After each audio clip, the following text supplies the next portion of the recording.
So during the spring break of 77,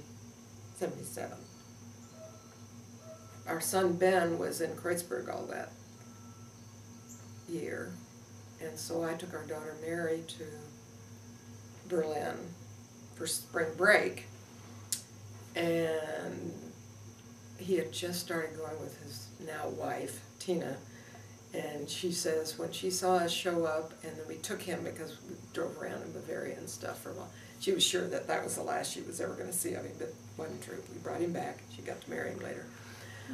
But while we were there, Betty Pesic called me and said, as long as you're in Europe, why don't you just stay and do the series of New Women's seminars we have set up? But I'm here with this 10-year-old girl. Well, ship her home. I'll take care of her. So Jane McLean and Kate Sinclair and I did New Women's seminars in Berlin. The most fun of that was it was in the Reichstag building, and I loved that. Where else did we do? Frankfurt. I don't think we did in Italy. I can't remember that. Did in Belgium.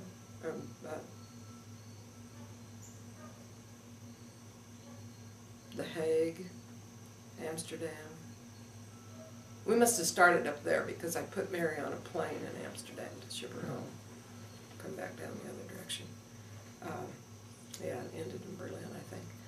But, you know, the airline,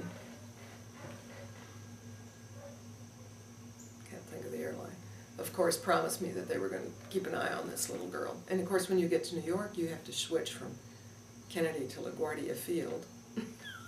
Low.